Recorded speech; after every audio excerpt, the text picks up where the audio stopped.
Ba vidéo on a nango lelo soki oza mutu ya crise cardiaque côté la tête parce que ça va déranger certaines personnes. Nazotia la bino vidéo ya mama oyo lolenge bakulu na bakangi na mobali na ye likolo ya moto bakulu na batindiki bango na kata terrasse. Je me pose la question, est-ce que maman ona mutu na ye panzani?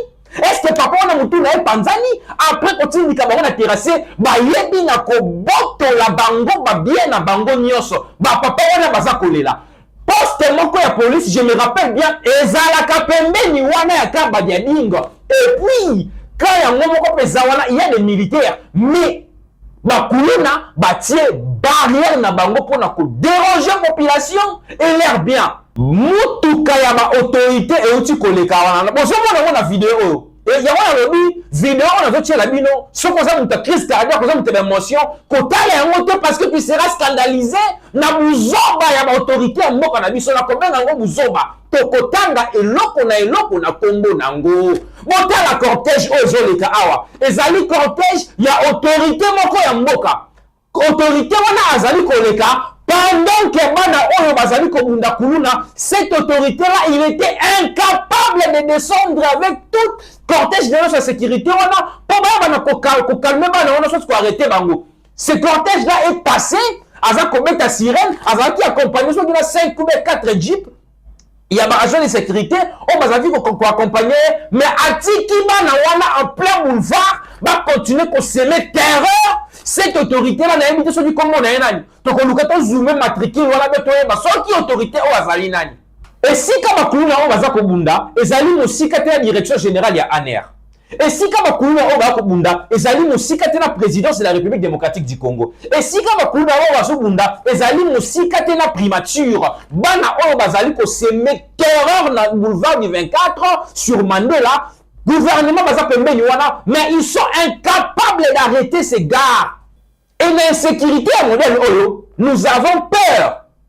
Un voyou, le corps bananga wana, akobima awa armé bana Oyo, et puis basali sabotage moko na ville awa. Na kotuna na président makamba droit de l'homme awa na Congo awa mais c'est sans pour. Mais c'est sans pour makamba droit de l'homme ezali wapi awa tangu bana Oyo ba ko semer désordre. Na ville province à Kinshasa bazo kaka batuna ba machette wana droit de l'homme comme na bangote bakuluna autant bazali ko mélancer batu na ba mbeni na ba machette droit de l'homme ezomo na bangote. Bienvenue dans SCA TV, votre chaîne d'information et édification. Alors, abonnez-vous. SCA TV, l'information qui éclaire, la voix qui rassemble, l'avenir qui s'écrit. Mesdames et messieurs, bienvenue dans cette émission décryptage. Il y a mon collègue Lelo, toujours comme d'habitude, Kopé Sabino, Maye. Information à Maye, où ils allaient koleka na ville, province à Kinshasa, pourquoi pas. Na Congo Mobimba, Nebike Bozali et Belé. Yakolanda Bisso, je vous demande de commencer par vous abonner si c'est la première fois que vous entrez dans SCA Télévision. Abonnez-vous, aimez nos vidéos et puis n'hésitez pas de partager chez quelques personnes que vous connaissez si vous voulez que ces messages et kende mamosika badonyonso baibana koyoka lo meya oyo. Voilà, aujourd'hui nous allons parler de la situation sécuritaire dans la ville-province de Kinshasa. Depuis un certain moment, nous assistons tous à de problèmes comme ça, de l'insécurité. Nous ne savons plus comment bien circuler la nuit, surtout dans la commune Moussoussou, surtout dans le quartier Moussoussou. C'est pratiquement impossible d'y entrer, c'est pratiquement impossible de s'y promener à partir de 22h, 23h, pourquoi pas, 0h ou 1h du matin. C'est très compliqué, mais ce qui est bien, dans presque chaque quartier, dans presque chaque 2 ou 3 quartiers, au moins surtout les alliés, souci à ce moment quelque part, au moins surtout moi poste moi et police quelque part. Mais pourquoi on se demande des questions? Mais pourquoi l'insécurité et alliés au matin toujours dans la ville province de Kinshasa, malgré tout le mécanisme, malgré toute le méthode au gouvernement a bien côté, mais situation est commise de pire en pire. Aujourd'hui, je suis venu avec des vidéos comme ça qui va choquer plusieurs personnes. Ma vidéo, on a un soki oza mutu ya crise cardiaque côté à la tête parce que ça va déranger certaines personnes. Ça va aussi mettre certaines personnes très mal à l'aise surtout dans l'autorité na biso ya mboka pour na kolakisa incapacité et puis na kolakisa le lenge gouvernement na biso ezali totalement absente na kati ya ville province ya Kinshasa na ba quartier mususu même na ba quartier résidentiel ebele lelo toza na problème d'insécurité ba vidéo nazo tia la bino lelo awa soko za mutakiz cardiaque zappé na kotala te parce que ça va choquer. Nous avons assisté na Butu et Oti Kolekawa en plein centre-ville. Na boulevard du 24, na sir ba image boko mona pembeni nanga awa. Bana otoza ko benga ka bakuluna. Baza ko semer terreur.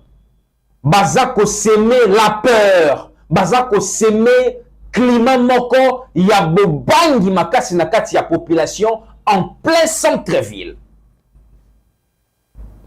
Bazo bunda. Bakuluna ya na évité ceux qui bauti wapi na mususu bauti gauche, en fait il y a gauche et à droite bazobunda en plein boulevard du 24 sur Mandela. Et si kama bakuluna o bazako bunda ezali musika te la direction générale ya ANER. Et si kama bakuluna o bazako bunda ezali musika te la présidence de la République démocratique du Congo. Et si kama bakuluna o bazobunda ezali musika te la primature. Bana o bazali ko semer terreur na boulevard du 24 sur Mandela. Gouvernement bazako mbeni wana, mais ils sont incapables d'arrêter ces gars.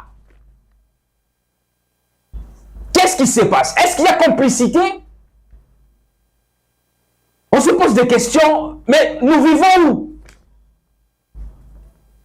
Nous sommes sur quelle planète?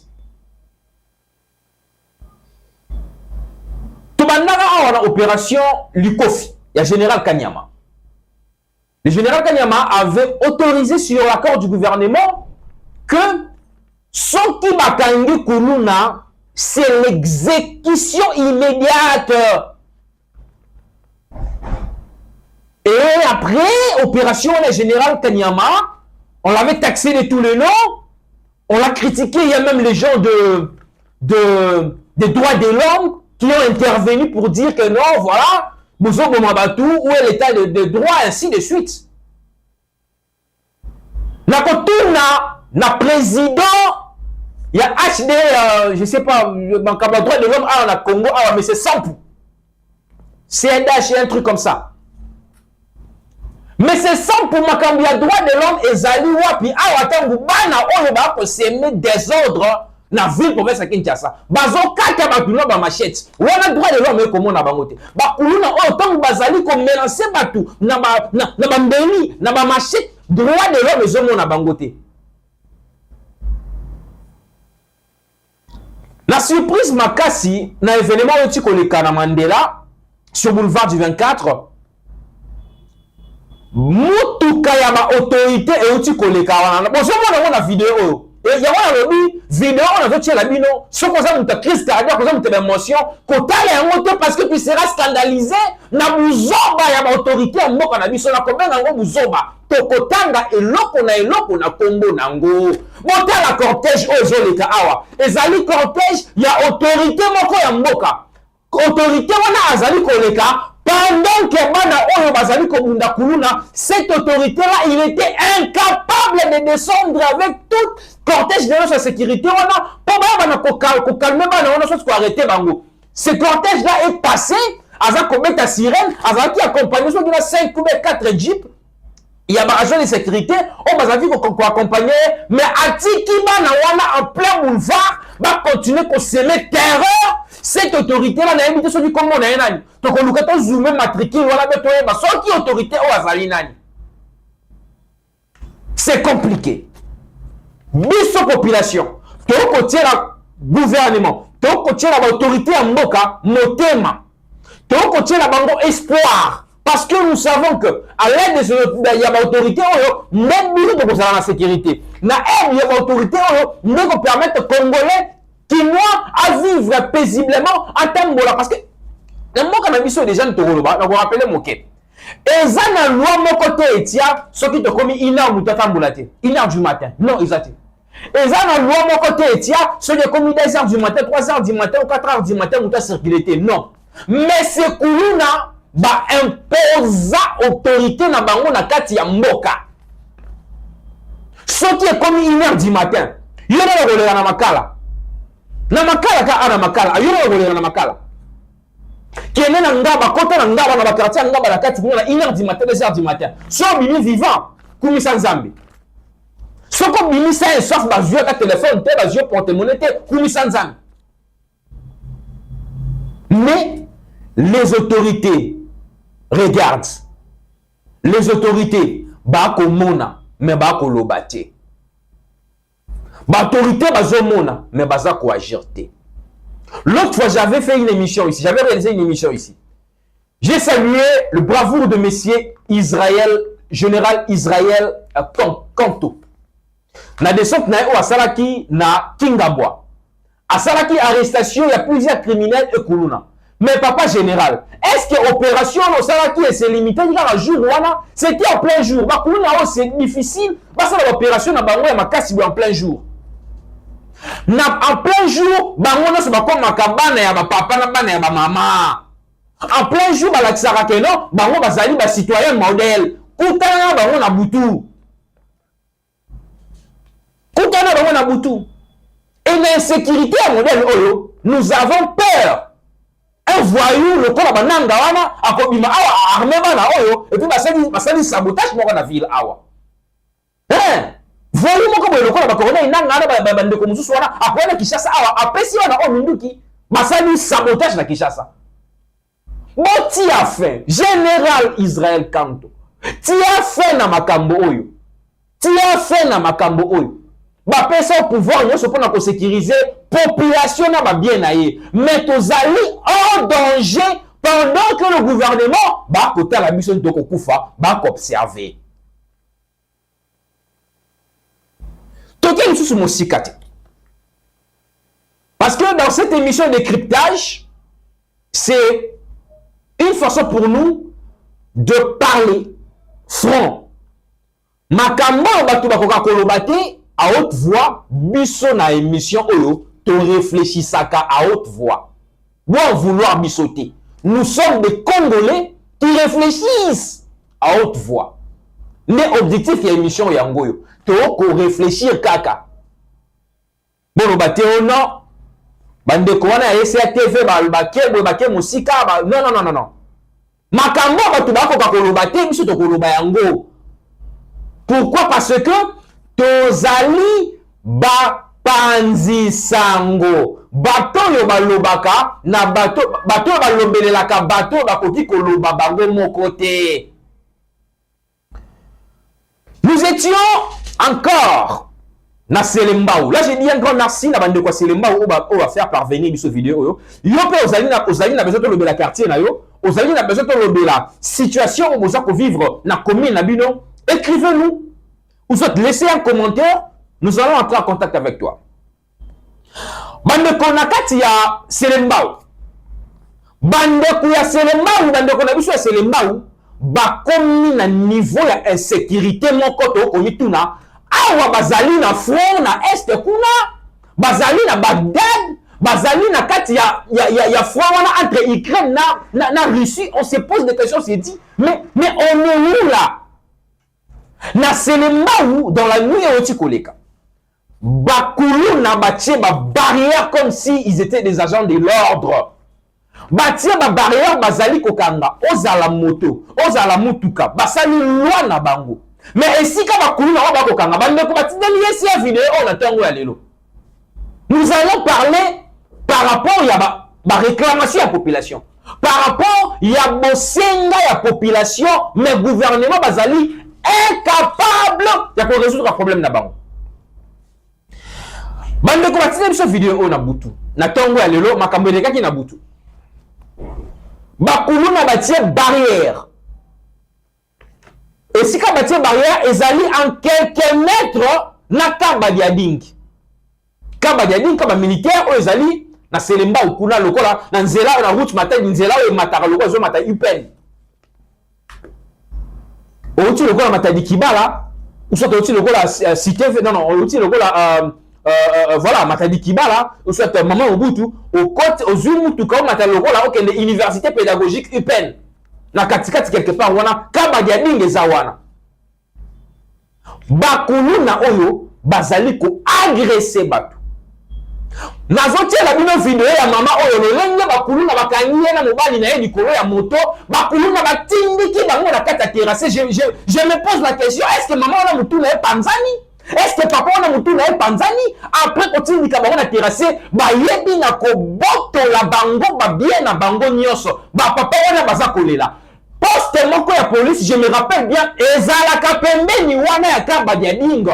Et puis quand il y a des militaires, mais Bakuluna batie barrière na bango pour déranger la population et l'air bien. Pendant ces temps-là, je m'excuse, gouvernement bozala ki wapi, autorité bozala ki wapi, la police ils appellent Menywana, l'armée ils appellent Menywana Kabadiading. Mais pourquoi réagir ça quitter? Baza coopérer dans le calme. Comme si bangonde bazali ba autorité ya mboka. Bazali ko opérer na sérénité nyonso. Le quoi bato ba pesi bango mission no okende, bosa na musala oyo na fait du ba kofuta bino mboko, boko travers la cause à gouvernement. Ils sont à l'aise. Ils sont à l'aise. Nous demandons au gouverneur de la ville-province de Kinshasa. Je sais que Daniel Bumba est débordé par les événements, il y a Makambo qui est dans la ville province à Kinshasa. Je sais que Daniel Bumba, monsieur le gouverneur, a beaucoup de problèmes, a beaucoup d'occupations, a beaucoup de charges. Mais, toko senga bino mingite, toko senga bino moi attention moke, bota la population oyo moi moke, bota la biso moi moke, bota la biso moi mawa. Exemple, il y a autorité qui na boulevard 24 en plein macadam, en plein boulevard, je m'excuse. Mais il n'a pas réagi. Il est passé. Est-ce que Tokana Kina Bino Bongo? Tangu boyaka ko senga biso ba voir. Tangu boyaka ko senga biso to voter bino. Est-ce que Tokana Kana Bino Bongo bon négliger biso tina modèle oyo? Déjà kolia Israël biso pasi. Kofuta transport Israël biso pasi. Bana na biso ba ko tanga na pasi. Biso moko to ko sala misala to ko mona olo ngwa isiko ko fando ko matina musala ozozwa 1 heure du temps, ozozwa 2 heures du temps, un que trajet moko ko zo multiplié 25 minutes ou 15 minutes mutakomi. Est-ce que to kana kana bino bon négliger biso tina niveau oyo? To signa kana bino contrat, to zo voter bino mais bota la population oyo ba ko souffrir. To vota kabino na objectif moko bosunga population oyo bayeba na ko vivre vie moko ya esengo. Ati ko zana ngwa esengo 100% te, mais ata 50%. Les oyo, nous sommes abandonnés par les gens, les soi-disant députés. Je vais lancer un message à tous les Kinois, à tous les Congolais. Ba député, ba candidat. Oh, ba quoi en 2028. Laissez-moi vous dire la vérité. Quand vous venez chez nous, vous venez demander de voter bino. Boya kana esengo. Boya kana ba moya flatterie. Boya kana ba français minel voilà, je suis, je veux faire, je veux. Boya kana ba français minel wana. Mais pendant que la population demande votre aide, silence radio. Silence radio. Na seulement kuna ba vota ba député té. Na seulement ba vota ba député nationaux. Ba vota ba député provincial. Ba vota même ba shibana ni ba conseil municipaux. Mais ba insécurité ce koleka kuna. Est-ce que à ta député na bino à l'école ou dans la télévision ou dans les réseaux sociaux à tweeter à ta que non voilà dans ma commune il y a ça il y a ça il y a ça. Ba député a mité mama B. Oh comment on a papa mounen comment on est responsable on l'appelle honorable député mais aventurier et voleur. Nous allons vous dénoncer. Élection et quoi en 2028, na sengi la population, beaucoup mon abino moko. Vio beaucoup vivre wana, to sengi to vivre yango te. Vio to vivre oyo, to sengi na nzambe te to bota ma Congolais. Non, Dieu nous a fait des Congolais. Alors, tous à la bateau ko, tous à la bateau. Même au komona, ndekono a ko souffrir. Ndekono en insécurité. Yo ozuma poste na mboka, okomi moto songo to di pakala, ozofana na ba sécurité na ndaku, police ezane ko se ko kengela yo, la msusu pe armée ezane ko kengela yo, mais biso ba to votaka yo. Biso ba to votaka yo. Tozali incapable ya ko la sécurité na biso. To sengi bino mingi te. To sengi bino kaka botia mwa lisu likolo ya population. Nayebi que l'état na biso bana makambo ebele. Nayebi que l'état na biso aza très occupé na makambo ebele, insécurité na est, insécurité gauche droite ainsi de suite. Mais quand même, tant que basa la décentralisation à pouvoir musa na ngo ezalaka nini. Ba bourgmestre o botia musa na bango ezalaka nini. Pour ne pas descendre na ba chef de quartier na ba rue. Na tout ba bourgmestre o botia na ba commune musa na bango ezalaka nini. Des gens qui sont incapables de mettre même des poubelles dans chaque avenue ou soit dans chaque quartier. Botangela ngai na ba commune sa Kinshasa. Commune nini yango chaque quartier on a ba poubelle na compte ya gouvernement ya compte ya bourgmestre ya autorité communale. Botangela ngai na ba quartier. Botini le biso na ba message na siwana. Écrivez-nous.